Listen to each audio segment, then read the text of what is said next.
tem muito assunto aqui para a gente colocar em debate hoje no Jornal da Bandeirante. Gente, como sempre, por exemplo, e hoje é o dia da posse do novo presidente do Supremo Tribunal Federal. Sai Dias Toffoli, entra Luiz Fux.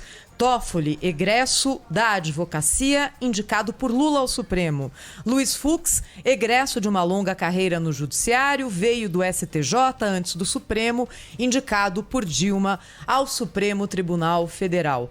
Eu acho que mais do que colocarmos aqui as diferenças de pensamento, de corrente política, de visão do direito de ambos, do que sai e do que entra, é importante a gente lembrar ao nosso ouvinte duas questões fundamentais. A mais fundamental, me parece, é a seguinte: o que a sociedade espera de entrega do Supremo Tribunal Federal? O que a Suprema Corte, a Corte Constitucional, aquela que é a palavra final para assuntos que mexem com a nossa vida, que interferem no nosso dia a dia, o que se espera dessa Corte? Acho que várias questões são colocadas hoje no momento em que o Supremo se expõe cada vez mais e também tem participado cada vez mais ativamente da vida política nacional.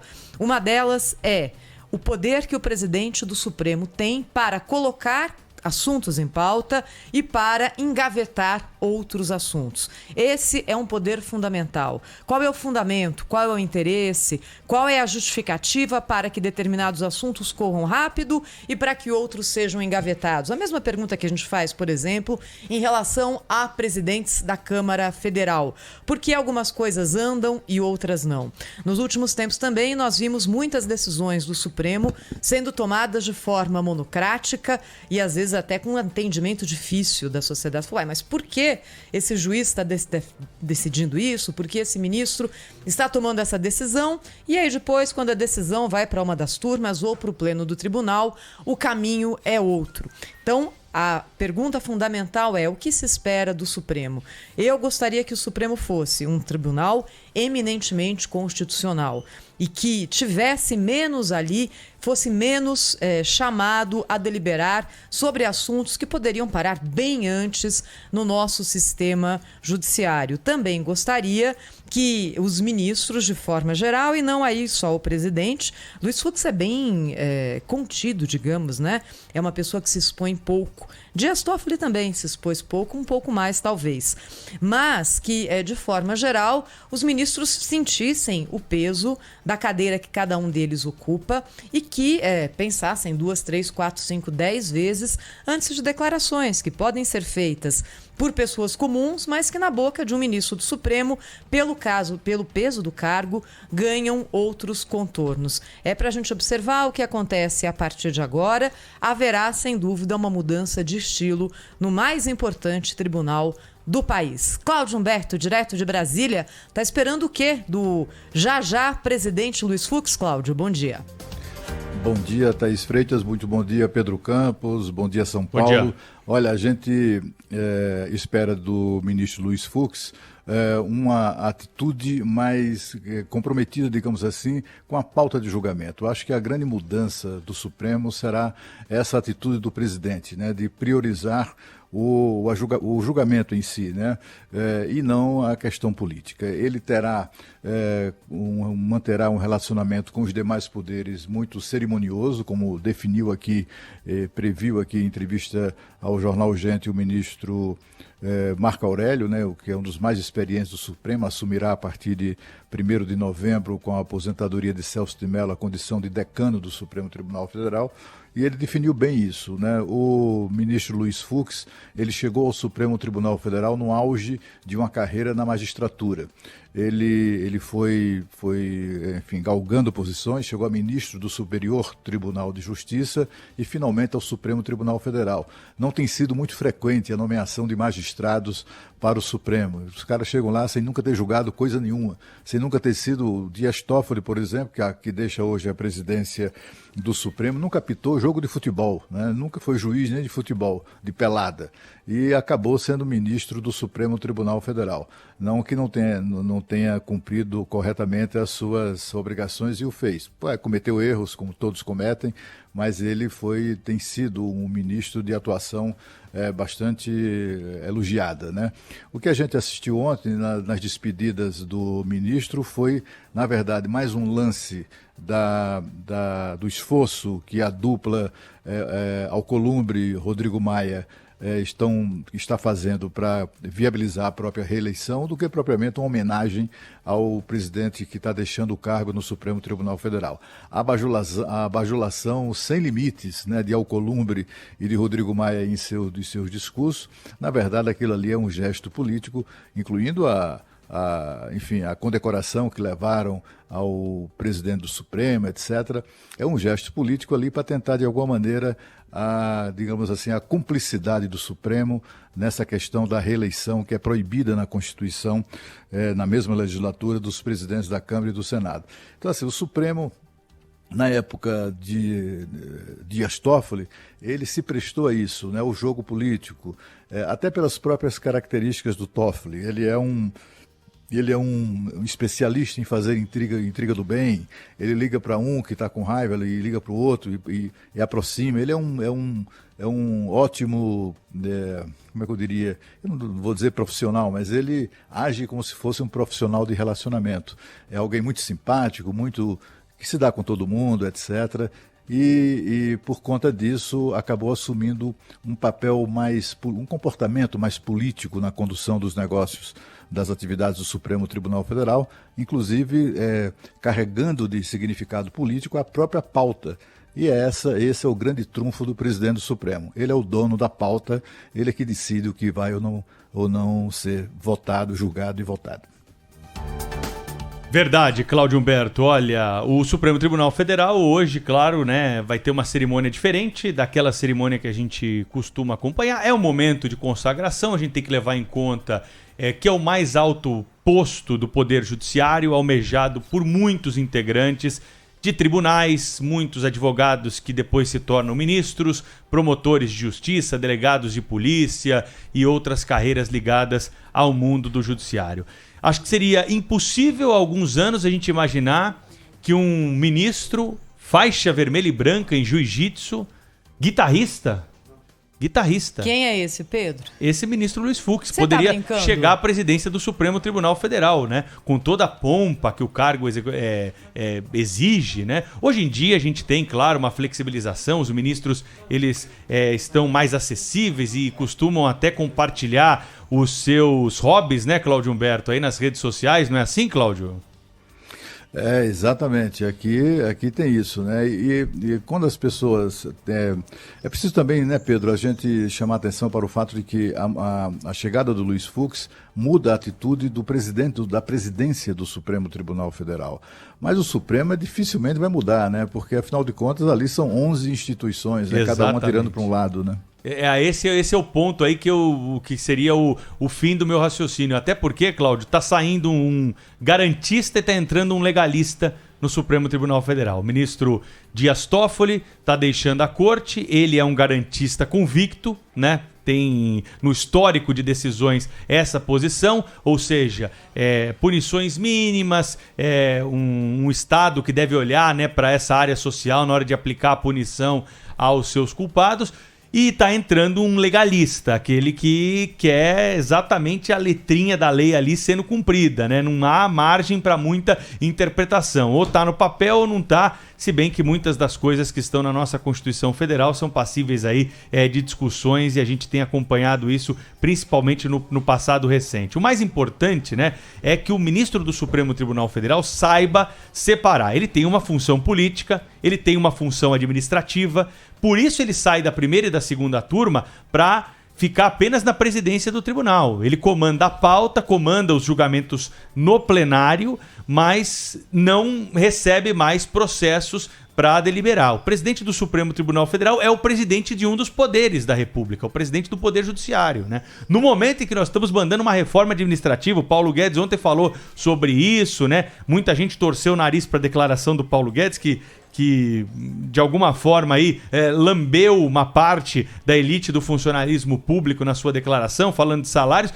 É um tema que o Luiz Fux vai ter que se posicionar né? O país precisa debater uma reforma administrativa. E o chefe do Poder Judiciário pensa o que sobre o assunto? Como será o posicionamento dele? A gente tem um histórico corporativista em relação a esse tipo de discussão, né? E ele vai ser cobrado por isso, ele sabe que vai ser cobrado por isso. Em relação à pauta do Supremo, o que se espera do presidente do Supremo Tribunal Federal? Que se consiga trazer assuntos que são importantes, né, para o país, que são importantes para a economia, que ele tenha uma gestão moderna à sua frente, não fique empatando o jogo lá, sentando em cima de processos, e que ponha para julgar, seja lá qual for o resultado. Vamos deliberar, vamos tocar para frente, fazer a interpretação da Constituição Federal, guardar aquilo que a Constituição traz como proteção à nossa democracia, aos direitos do cidadão. É isso que se espera de um presidente do Supremo Tribunal Federal. E claro que a sua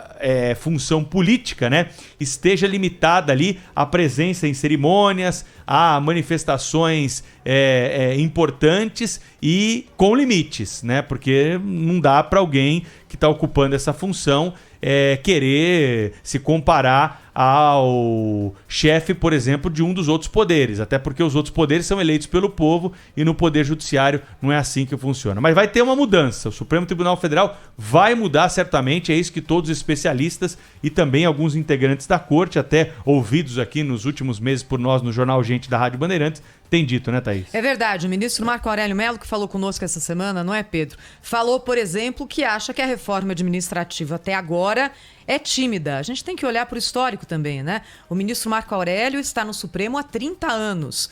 Está às vésperas da aposentadoria. Então, para alguém que está saindo dessa função, é mais fácil fazer a crítica do que alguém que ainda vai ter 10, 20, 30 anos de carreira no Supremo pela frente. Tem uma matéria hoje no Estadão muito interessante que eu queria dividir com os nossos ouvintes. É uma matéria que analisa a evolução dos custos do funcionalismo público por setor nos últimos 10 anos, de 2010 a 2019. O gasto com funcionalismo no Poder Judiciário subiu 94,2% nesse período. O gasto com o Ministério Público Federal subiu 114%. Custos dos outros poderes, dos outros setores administrativos, também subiram, mas nem tanto. O Legislativo, por exemplo, que muitas vezes leva a culpa ali de gastos que são indevidos, e são, mas teve um acréscimo menor nas suas despesas nesse período de 66,9%. O Executivo, na parte civil, teve um aumento de 75,4% nas despesas. Aí a gente não entende porque que não sobra dinheiro para mais nada, né, Cláudio? Exatamente.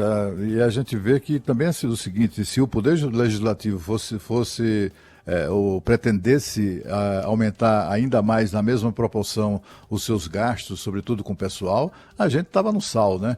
Porque, afinal de contas, a gente sabe, segundo o levantamento da União Interparlamentar, que é uma organização internacional que se dedicada a estudar os parlamentos do mundo inteiro, mostrou que o parlamento brasileiro é o segundo mais caro do planeta. Só perde para o parlamento dos Estados Unidos, mesmo assim, porque lá há questões suplementares de segurança, cuidados que custam caro, etc. e tal, e é por isso que é tão caro lá o parlamento americano. Mas já foi o brasileiro já foi o mais caro, agora é o segundo mais caro à frente de qualquer outro. Se você comparar o parlamento brasileiro com 513 deputados e 81 senadores ao parlamento francês, por exemplo, que tem 975 deputados e senadores, lá o custo do parlamento francês, apesar do número que corresponde quase ao dobro do nosso Congresso, lá o custo é 7 vezes menor, 7,4 vezes menor do que o parlamento brasileiro. Então, assim, esses caras continuam gastando muito, gastando sem a menor responsabilidade, né? Somente de cargos de confiança, a Câmara dos Deputados, para falar da Câmara, tem cerca de 10 mil cargos, e todos salários muito muito altos, muito bem pagos, né?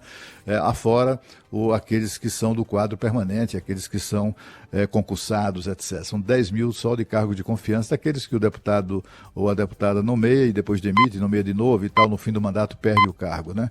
É um custo que o setor público tem, que não vai, enfim, que vai exigir mesmo medidas drásticas dos três poderes, mas para isso a gente vai ter que ter 3 chefes de poderes comprometidos com isso, né? O Luiz Fux, por exemplo, apesar de uma mudança para melhor do ponto de vista da qualidade institucional, etc., a posse dele, não se deve esperar muita coisa, viu, Pedro, dessa posição do Fux em relação à reforma do judiciário para reduzir custos. Porque, afinal de contas, a gente se lembra, né? Foi ele quem foi, graças a digamos assim, uma conveniente demora no julgamento de Luiz Fux, que acabou prevalecendo o princípio do auxílio moradia para procuradores, para magistrados. Lembra disso? Esse auxílio moradia de mais de R$5 mil, a volta de R$5 mil, foi garantido pelo Fux, portanto, agravando as despesas públicas. O Luiz Fux é o único integrante do Supremo Tribunal Federal que é juiz de carreira, por mais que possa essa informação arregalar os olhos dos nossos ouvintes aí. Nenhum dos 11 ministros nenhum dos outros 10 ministros do Supremo Tribunal Federal foi juiz de carreira, ou seja, prestou concurso, atuou como juiz de primeira instância, segunda instância. Olha, regala os meus olhos também, viu, Pedro? Nenhum deles foi juiz de carreira. Seguiu, né? ali degrau por degrau. A única que foi juíza, mas juíza do trabalho, que é uma justiça especializada, foi a Rosa Weber, que será, a partir de hoje, a vice-presidente do tribunal. Então, isso que o Cláudio Berto está falando também tem muito a ver com isso, né? Hã? Marco Aurélio também foi ministro do TST, né, do Tribunal Superior do Trabalho, antes de ir para o Supremo Tribunal Federal. Mas assim, ele foi juiz, né, do TRT. A Rosa Weber ela foi juiz desde a primeira instância. O Marco Aurélio entrou pelo 5º Constitucional já na segunda instância do TRT. Vocês lembram num dos vários julgamentos do ex-presidente Lula no Supremo, Cláudio, a manifestação da ministra Rosa Weber? Demorou umas 3 horas. Ela foi até Nárnia e voltou e ainda fez a viagem de bate-volta, né? Deus do céu. E ninguém sabia Cada momento que a gente já levou para os nossos ouvintes aqui, né? E a gente não sabia, afinal de contas, como é que seria o voto dela, né? Só porque aquela técnica de expor todos os argumentos para depois destruí-los e ir construindo desse jeito, não é? Então ficava um vai e volta, falava, mas onde ela vai parar? Mas, Cláudio, você ia falar alguma coisa do Marco Aurélio aí, o que era? Não, é só para dizer que, a exemplo do Marco Aurélio, a ministra Rosa Weber também, né? Que são casos de pessoas que chegaram ao Supremo com alguma experiência na magistratura, né? Sim. Eu não falo nem como juiz de carreira. Antes do Luiz Fux, eu acho que o juiz de carreira que tivemos no Supremo foi o que também foi presidente da Corte, o César Peluso, um juiz de carreira, aliás, muito competente, fez uma presidência exemplar, de São Paulo. Eu até estava falando mais cedo, né? Não é muito comum a gente assistir no Supremo a nomeação de um juiz de carreira. Você vê que o presidente que está deixando o cargo hoje, Dias Toffoli, foi advogado, só teve experiência como advogado, ainda que também uma experiência como advogado público, né, do setor público também na AGU, mas só como advogado. E de repente ele vira ministro da Suprema Corte. Foi um pouco demais ali, mas enfim, é prerrogativa de quem está na presidência da República escolher os ministros do Supremo. E por falar nisso, eu queria só tocar aqui no assunto rapidamente, que ontem foi o presidente Jair Bolsonaro fez um gesto interessante, né? Ele fez questão de comparecer pessoalmente à sessão do Supremo de homenagem, de despedidas em homenagem ao Dias Toffoli, né? Foi ali um gesto de mão estendida do presidente da República a uma corte onde 7 dos 11 ministros fizeram a ele ou contra ele ataques virulentos, né? Cáusticos, como classificou aqui o ministro Marco Aurélio durante a sua entrevista. Foi um gesto interessante, de concórdia. Não se sabe se isso vai dar certo. Ele fez alguma coisa semelhante na posse de Luiz Barroso. 3 ou 4 dias depois, o Barroso deu uma entrevista dizendo que ele era defensor de tortura, de não sei o quê. Enfim, não se sabe se isso vai resultar, mas de alguma maneira, de um modo geral, foi bem recebido esse gesto aí do ministro Marco Aurélio. Daqui a pouco eu vou pedir para mostrar aqui no YouTube fotos de 3 ocasiões, de 3 presidentes participando de eventos oficiais no plenário do Supremo. Nos outros 2 casos, os ministros estão no mesmo nível, né? No mesmo nível, que eu digo, de disposição no plenário. No caso do Bolsonaro, ele ficou foi colocado um nível abaixo do presidente da Corte. É uma observação, são sinais do poder ali. Mas são sinais importantes aí. São sinais importantes, detalhes, né, Cláudio Humberto, que precisam ser ditos.